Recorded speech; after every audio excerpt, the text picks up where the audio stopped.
Bonjour et bienvenue.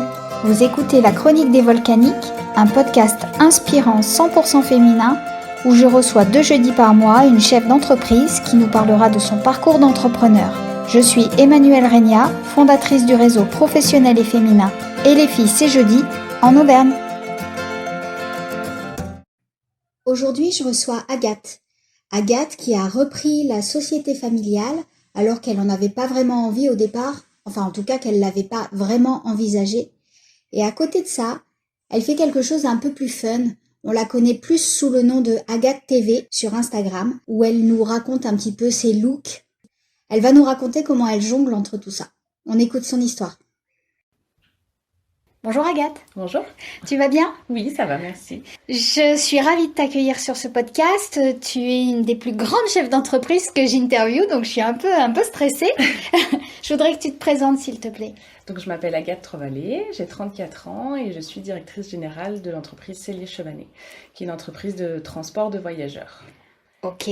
Depuis combien de temps ? Alors je suis rentrée en 2013 dans le transport. J'ai suivi mes parents dans l'aventure qui, eux, ont la boîte depuis toujours. Depuis 1956, elle existe. Ah oui. Donc, c'était mes grands-parents avant. Et je suis arrivée en 2013 et j'ai racheté la société à mes parents en 2017. Ok. Est-ce que c'est ta seule activité ? Non, j'ai aussi un petit statut d'influenceuse à côté où je gère les réseaux sociaux. Surtout, je suis très mode, très branchée plus mode, tenue, look du jour.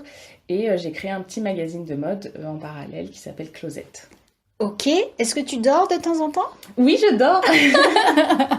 Ok. Oui, je dors. Je dors beaucoup en plus. Bon, ça me rassure. Est-ce que avant cette entreprise-là familiale, est-ce que tu as eu des activités salariées ? Oui, alors je faisais quelque chose qui n'avait rien à voir puisque j'étais dans le monde de la presse à Paris. J'étais j'étais assistante attachée de presse dans une boîte de communication. On travaillait beaucoup pour des marques mode et beauté. Ok, c'est là que t'es rentrée dans ce milieu-là de la mode ? Oui, alors j'ai toujours été quand même attirée par ce milieu et je voulais absolument y rentrer. Et puis finalement, je pense que ce qui me plaît aussi, c'est surtout d'entreprendre des choses, peu importe la manière dont je le fais ou ce que c'est la thématique. Mais voilà, j'ai vu un petit peu les limites du monde de la mode, surtout dans tout ce qui est presse, parce qu'il faut avoir un bagou. Et voilà, moi j'étais un peu arrivée à ce que je savais faire, à la limite de ce que je savais faire. Donc j'ai tenté une nouvelle aventure, familiale cette fois-ci. Est-ce que ça a toujours été sous-jacent qu'un jour tu reprendrais l'entreprise ? Parce que tu disais que c'était tes grands-parents, puis tes parents. Est-ce que c'était dans l'ordre des choses ?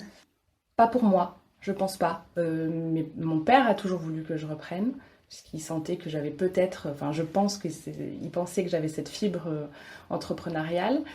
Mais non, moi j'avais envie de faire ma route, j'ai beaucoup voyagé lors de mes études. Non, j'étais pas partie pour reprendre.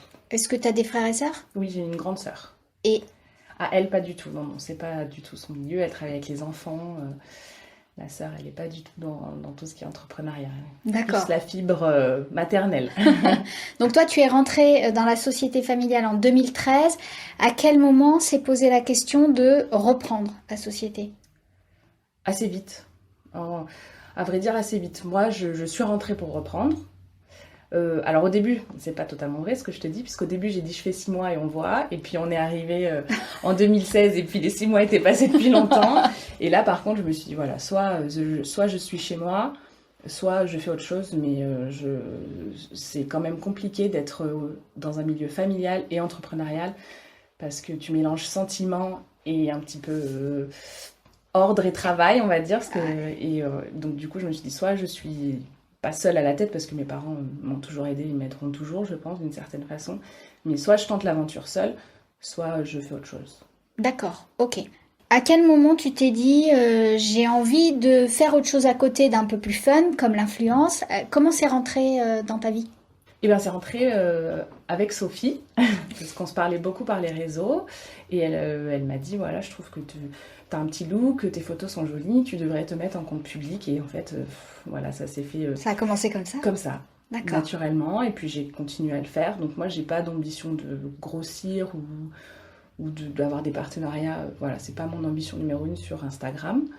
Mais en tout cas, j'aime partager, j'aime recevoir des messages pour qu'on me demande tel ou tel lien de cette chemise. J'aime aussi regarder, je suis aussi consommatrice en tant que, Ouais. voilà, en tant que, on va dire, cliente. Enfin, et du coup, voilà, c'est rentré un petit peu comme ça dans ma routine. Ok. Et la Et suite puis, logique, c'est le magazine? ouais, alors le magazine, c'est venu parce qu'au début, j'avais l'idée plutôt de... je trouvais que dans la mode, il y avait ce système de consommation excessive, dont j'ai fait partie et je fais de temps en temps encore partie, qui me dérange un peu, alors qu'avec un dressing avec de jolis basiques, on arrive à faire aussi plein de choses. Et c'était cette idée de dire, c'est pas parce qu'on achète des pièces chères enfin, Qu'on est looké? voilà, qu'on est looké, mais quand on les achète chères, peut-être qu'elles durent plus longtemps si on les choisit bien. Mm, mm. Et du coup, au début, c'était plus une envie de coaching que j'avais par rapport à ça, peut-être aller faire un tour dans les dressings de mes potentielles clientes. Et puis en fait, je me suis dit, je vais faire une newsletter où je vais expliquer ça, où on va rappeler les basiques. Et derrière, il y aura une petite partie tendance. Si on doit acheter quelque chose cette saison, qu'est-ce que c'est? Puis ça s'est transformé en magazine. Et voilà comment a commencé l'aventure. Comment tu jongles entre chef de 40 personnes avec ta société de transport et l'influence et le magazine? Ben, je dirais pas que je jongle, je dirais que tout est un peu bringué l'un dans l'autre. Ouais. Alors moi, sachant que j'ai vendu une société de transport en début d'année et que du coup maintenant j'ai mon lundi et mon lundi est un petit peu plus consacré à mes métiers passions, c'est-à-dire l'influence et Closette. Et donc du coup c'est un petit peu comme ça que j'organise mon temps, je pense. Entre Ok. midi et deux, enfin c'est... Je pense que je suis une personne très organisée, avec beaucoup de to-do list, mais je suis organisée et je pense que c'est ça qui m'aide aussi à jongler un petit peu entre les deux. Et je suis associée chez Cellier Chevanet et mon associé m'aide beaucoup aussi. Ok. C'est quelqu'un de ta famille? Non, pas du tout. Donc D'accord. c'est la famille. Moi, je suis la petite fille Chevanet et mon associé est le fils Cellier. D'accord. Ok. Voilà. Et nos familles travaillent ensemble depuis toujours, depuis la création, et on a gardé la même chose. Ok, Il n'en est plus super. que tous les deux. Il n'y a pas vraiment eu de déclic pour entreprendre, du coup, puisque c'était une société familiale, etc. Est-ce que tu as quand même été confronté à des difficultés? J'imagine que passer derrière papa, ça n'a pas dû être facile. Non, c'est très compliqué, surtout que j'étais jeune, dans un milieu masculin. On ne Ouais. va pas se cacher, c'est un peu quand même compliqué d'avoir 26 ans, si je ne me trompe pas, dans un milieu où ça a beaucoup été des hommes à la tête de ces entreprises. Après, honnêtement, je pense que moi, j'ai eu quand même des gens assez bienveillants, que ce soit en termes de mes conducteurs, comme des personnels du bureau, ou même mes parents qui ont été là pendant longtemps quand même. Ma mère est encore là, elle est comptable dans la D'accord. société. Ok. Donc, ça a plus été challenge personnel que des réflexions extérieures. Voilà, de me dire, est-ce que j'ai les épaules? Est-ce que j'ai la crédibilité? Est-ce que c'est pas un peu facile d'arriver et d'être fille d'eux et de dire, ben ça y est, je dirige une société? Ouais, c'est un peu le risque. Donc c'est un peu plus un chamboulement intérieur que vraiment les avis extérieurs, parce que finalement, j'ai été bien accueillie, je trouve. Est-ce que ton conjoint était là quand quand tu as intégré la société, quand tu l'as racheté? Comment il a pris tout ça, lui? Alors j'ai changé de conjoint entre-temps, D'accord. mais à l'époque, lui, il n'était pas du tout dans l'entrepreneuriat, donc on parlait pas beaucoup le même langage. L'avantage, c'était que du coup, le boulot restait au Au boulot. boulot. Aujourd'hui, je suis avec quelqu'un qui est entrepreneur aussi, donc parfois ça se mélange, mais c'est aussi cette idée de se sentir épaulée et comprise, et ça n'a pas de prix quand même. Ouais, ça c'est sûr. Partager les problèmes comme les petites victoires, voilà, au moins il sait de quoi je parle, et ça, c'est vrai que c'est appréciable. Est-ce que tes expériences passées dans le salariat, est-ce qu'aujourd'hui ça te sert à quelque chose dans ta vie d'entrepreneur? Alors je dirais que ça me sert surtout parce que j'étais de l'autre côté de la barrière. Et aujourd'hui, je sais les difficultés qu'on a d'être entrepreneur, mais je connais aussi les difficultés qu'on a d'être salarié et de pouvoir se faire entendre. Mhm. Donc ça m'aide surtout pour ça, pour le dialogue, la compréhension. Et parce que souvent, je trouve que, alors pour avoir pas travaillé à l'étranger, mais pour avoir eu des expériences de stage à l'étranger, on a vraiment ce système patron-employé en Ouais. France, Mhm. qui existe moins dans d'autres pays. Et je pense que quand on a fait les deux, ça nous aide aussi à comprendre ce qui se passe de chaque côté de la barrière et les problématiques qu'on peut trouver de chaque côté. Donc ça m'a aidé surtout pour ça, je pense. La posture de chef d'entreprise quand on a 40 personnes sous ses ordres, comment Comment c'est naturel, c'est... Je me pose pas la question. Je me dis pas que j'ai 40 personnes sous mes ordres. Après, on partage aussi le boulot avec mon associé, donc on partage aussi voilà, cette façon de réfléchir, on le fait à deux, de prendre des décisions, on le fait à deux. Et je pense que ça m'aide aussi.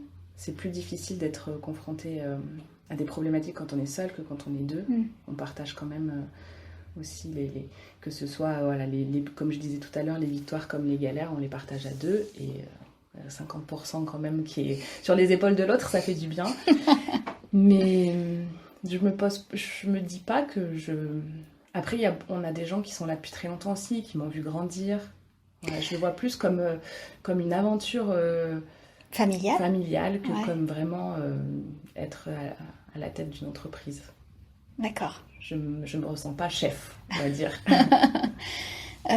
Comment tu vois l'avenir, que ce soit pour Closette et l'influence et pour ton entreprise de transport?